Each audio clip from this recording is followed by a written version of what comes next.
Bangun masa depan yang lebih hijau dengan green building. Menurunkan emisi CO2 itu menjadi isu penting ya.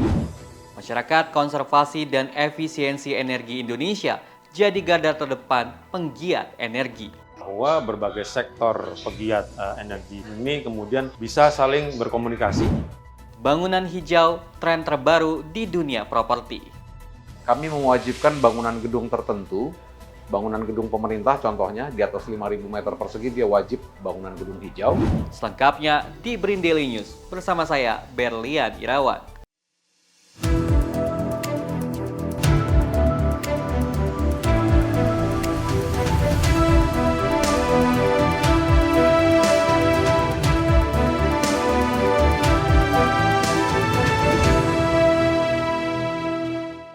Bangunan hijau atau green building bergaung di ranah infrastruktur di tanah air menuju Indonesia Emas 2045. Pemerintah mendorong penerapan green building sebagai bagian dari green infrastructure di Indonesia.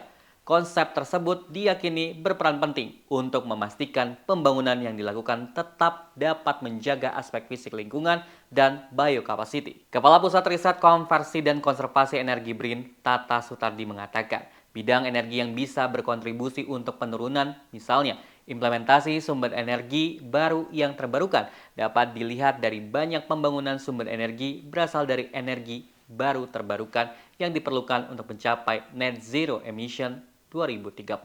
Pusat Riset Konversi dan Konservasi Energi menawarkan alternatif solusi teknologi dari sisi hilir yang ditawarkan kepada stakeholder dan juga pentingnya manajemen energi yang digunakan untuk identifikasi penggunaan energi dari tahun ke tahun untuk melihat pengurangan emisi dari energi. Memang isu untuk menurunkan emisi CO2 itu menjadi isu penting ya. Apalagi kita di tahun 2002 kemarin meningkatkan komitmen kita untuk menurunkan CO2 di 2030 ya. Untuk unconditional itu dari 29 ke 31,89 ya. Dan yang kondisional dengan bantuan internasional itu dari 41 ke sekitar 43% ya. Artinya apa? Artinya ini harus diturunkan ke sektor-sektor, khususnya saya di bidang energi yang bisa berkontribusi untuk penurunan tersebut gitu ya. Net zero emission yang ingin dicapai di Indonesia melalui sektor energi menjadi tantangan, mulai dari regulasi yang harus lebih spesifik dalam pengaturan penggunaannya.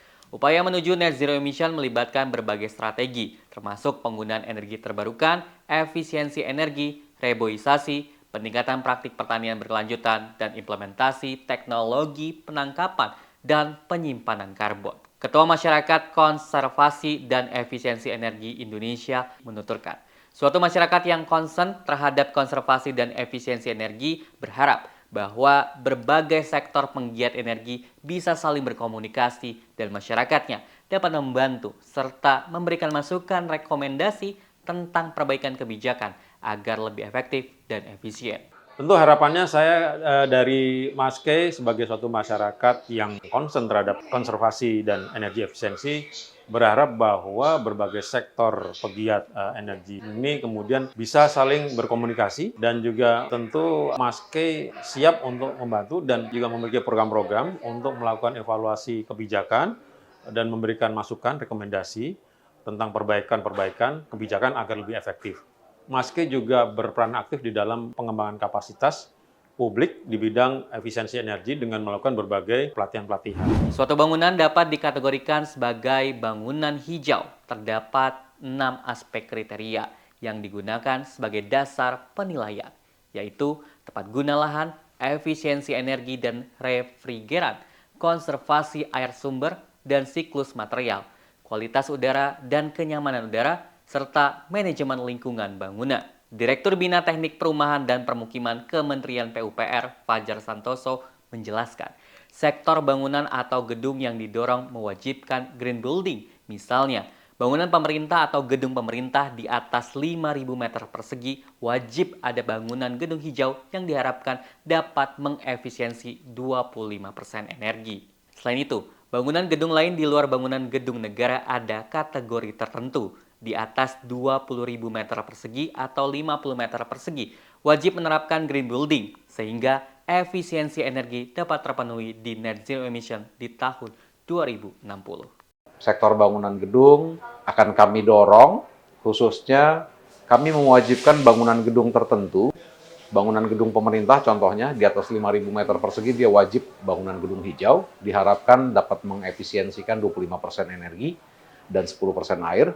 Kemudian bangunan gedung lain di luar bangunan gedung negara ada kategori tertentu, ada yang di atas 20.000 meter persegi, 50.000 meter persegi, itu juga wajib menerapkan bangunan gedung hijau. Jadi bangunan gedung untuk sektor PUPR dalam efisiensi energi menurut saya sangat signifikan untuk memenuhi net zero emission di tahun 2060. Saya Berlian Irawan, mewakili kru yang bertugas pamit undur diri. Terima kasih telah menyaksikan tayangan BRIN Daily News hari ini, riset dan inovasi untuk Indonesia maju. BRIN TV, TV Riset Zaman Now.